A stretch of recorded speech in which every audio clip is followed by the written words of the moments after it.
அனைவருக்கும் அருள் சரவணன் அன்பு வணக்கங்கள். இந்த பதிவை கடைசி வரைக்கும் பாருங்க. இது வாழ்க்கையில ஒரு பெரிய மாற்றத்தையும், நம்ம வாழ்க்கையில ஒரு முன்னேற்றம் தரக்கூடிய ஒரு பண்புகளா இது அமையும்.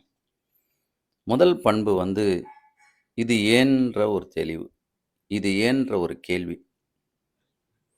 சரியான கேள்விகள் இருக்கும் இடத்தில் சரியான வளர்ச்சி வரும். இதை நாம் ஏன் செய்ய வேண்டும்? எதனால் இதை செய்ய வேண்டும்? இதன் நோக்கம் என்ன? நம்மிடம் நாமே கேட்பதன் மூலம் ஒரு தெளிவு வரும். நான் ஏன் இந்த தொழிலை செய்யணும்? எனக்கு ஏன் இந்த துறை? வெறும் பணம் மட்டும் தானா? என் மனசுக்கு இது புடிச்சிருக்கா? இந்த மாதிரி நம்மள நாமளே ஒரு கேள்வி கேட்கறது நமக்கான ஒரு தெளிவ குடுக்கும். அதனால இது முதல் இது இது ஏன்ற ஒரு கேள்வி எப்பவுமே நம்மகிட்ட இருக்கணும். செகண்ட் ஒன் இத இன்னும் வேற எப்படி செய்யலாம்? ஒரு விஷயத்த நம்ம வேற எப்படி செய்யலாம்ன்னு யோசனை பண்ணக்கூடிய ஒரு தன்மை. 2வது பண்பு. இந்த மாரி கேள்வி கேட்டவங்க தான் இன்னைக்கு உச்சத்தில உட்கார்ந்துருக்காங்க. எக்ஸாம்பிள் சொல்லணும்னா, முதல்ல இந்த ஷாம்பு இத பாட்டில்லேருந்து சேஷைக்கு கொண்டு வந்தவங்க. ஈவன் ராமராஜ் காட்டன் வெல்க்ரோ அந்த ஒட்டிக்கோ கட்டிக்கோன்ற வேஷ்டிய நார்மலா வேஷ்டி கட்டத் தெரியாதவங்களுக்கான ஒரு இத கொண்டு வந்தாங்க. இன்னைக்கும் நெறைய அது சேல்ஸ் ஆயிட்டுருக்கு. அப்போ ஒரு விஷயத்த நம்ம எப்படி மாத்தி செய்ய முடியும்? நான் ஒரே மாதிரி தான் செய்வேன்னா, நீங்க அதே இடத்துல தான் இருப்பீங்க. அப்போ ஒரு விஷயத்த நம்ம மாத்தி எப்படி செய்ய முடியும்? அது ஈவன் நம்மளுடைய சமையல் அறையில கூட நம்ம ஒரு விஷயத்த செஞ்ச டிஃபனோ, செஞ்ச சாப்பாடையோ திருப்பி திருப்பி செஞ்சுட்டு இருந்தோம்னா, அது உங்களுக்கே போர் அடிச்சு போயிடும். அப்போ அதில ஒரு மாற்றத்த நம்ம கொண்டு வரணும். அப்போ இது செகண்ட் ஒரு விஷயத்த நம்ப எப்படி மாத்தி செய்யலான்ற கூடிய ஒரு தன்மைய நம்ம வளர்த்துக்கணும். 3வது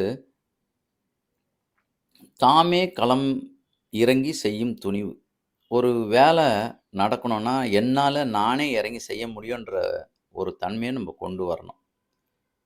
நமக்கு எல்லாத்துக்குமே ஒரு 4 பேர் வேணும். எத செய்யணும்னாலும் யாராவது கிடைப்பாங்களா, வருவாங்களான்ற ஒரு எனக்கு தெரிஞ்ச ஒரு நபர் ஒரு 20 வண்டிக்கு ஓனரா இருக்கிறவரு. ஏதோ ஒரு காரணத்தினால ஒரு டிரைவர் ஏதோ ஒரு இதில வர முடியலன்ற ஒரு தன்மை வரும்போது, தானே இறங்கி சப்போஸ் ஒரு வண்டிய முன்னாடி, பின்னாடி எடுக்கிறதுக்கு கூட நம்ம டிரைவர எதிர்பார்க்கக்கூடிய காலகட்டங்கள்ல, அவங்களே இறங்கி ஒரு ஒ ஒரு ட்ரிப் எடுக்கிறதோ, அந்த மாரி துணிவு வரும்போது, அந்த டிரைவருங்களுக்கெல்லாம் ஒரு பயம் இருக்கும்.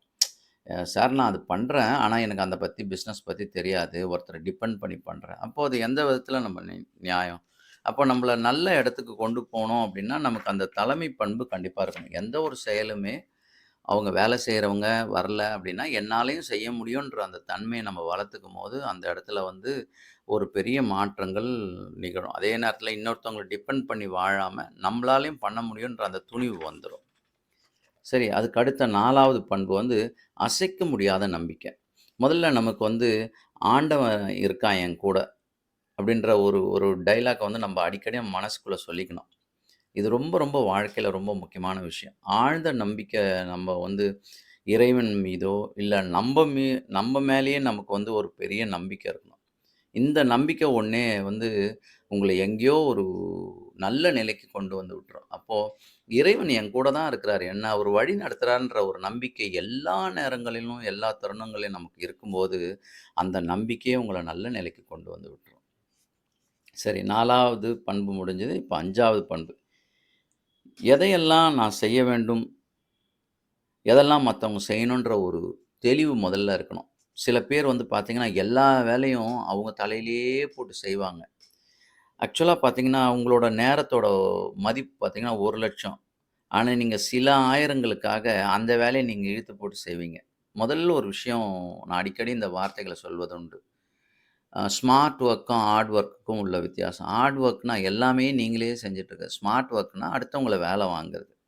வீட்டு வேலைங்க கூட பாருங்களேன், நெறைய பேர் என்னன்னா, நான் செஞ்சா தான் சுத்தமா இருக்கும். நான் தான் செய்வேன். எனக்கு அங்க போட்டு வச்சிருந்தா, இந்த மாரி ஒரு டயலாக்லாம் உனக்கு வளர்ச்சியே குடுக்காது. அப்போ அந்த இடங்கள்ல நான் யார வச்சு வேல வாங்கிக்க முடியும்?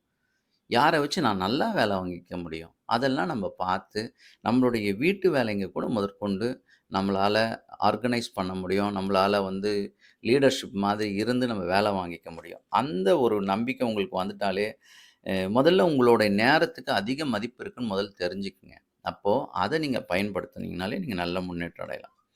6வது வந்து ரொம்ப முக்கியமான ஒரு பண்பு. இத நானு சொல்லும்போதே எனக்கு அவ்ளோ ஒரு சந்தோஷம். வளர்ச்சி தரும் இடங்கள்ல தன்னை இணைச்சுக் கொள்றது. இந்த 6வது பண்பு. எங்கெல்லாம் நம்ம வளர்ச்சி கிடைக்குமோ, அங்கெல்லாம் நம்மள வளர்த்துக்கிறது. முக்கியமா சத்சங்கம்னு சொல்றது ஒரு வளர்ச்சி குடுக்கும். நீங்க உங்க துறை சார்ந்த சத்சங்கம். அது ஆன்மீகமா இருக்கட்டும், நீங்க என்ன துறையில இருக்கிறீங்களோ, அதுக்கான ஒரு சத்சங்கம். அங்க என்ன நடக்கும்னா, நேர்மறையான எண்ணங்கள் தரும் இடங்கள்ல நம்ப இணஞ்சு, அங்க நம்ப அதுக்கான விதைய போடுறது, அதுக்கான விஷயங்கள நம்ம காதார கேட்கறது வந்து உங்களுடைய டெவலப்மெண்ட் குடுத்துரும். எப்பவுமே அ தலைவர்கள் யாரும் உருவாக்குறதில்ல. தானா வர்றது கிடையாது. உருவாக்கப்படுறாங்க. அது முதல்ல நல்லா ஞாபகத்துல வச்சுக்கணும்.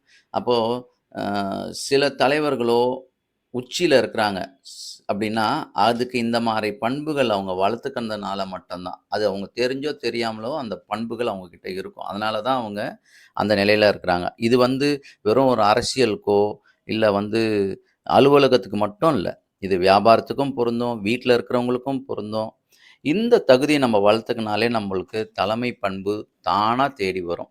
நீங்க எங்கேயுமே தேவையில்ல. ஏன்னா, எப்பவுமே ஒரு இடத்துல எல்லா மனிதர்களும் தான் ஒரு விஷயத்த வழிநடத்தணும்னு தான் நினைப்பாங்க. யாரும் வந்து தொண்டனா இருக்கிறதுக்கு விருப்பப்படுறதில்ல. நீ தலைவனா இருக்கக்கூடிய ஒரு பண்புகள், அது வீடா இருக்கட்டும், நாடா இருக்கட்டும், நீ செய்யக்கூடிய ஒவ்வொரு செயல்கள்லயும் நீ மேலோங்கி இருக்கணும்னா, இந்த பண்புகள 6 பண்புகள வளர்த்துக்கினா ரொம்ப நல்லது. இந்த பதிவு பிடிச்சிருந்தா உங்களோட ஃப்ரெண்ட்ஸுங்களுக்கெல்லாம் அம் சப்ஸ்கிரைப் பண்ணுங்க, ஷேர் பண்ணுங்க. இத வந்து உங்களோட நண்பர்களுக்கெல்லாம் ஷேர் பண்ணுங்க. வாழ்த்துக்கள். வாழ்க வளமுடன்.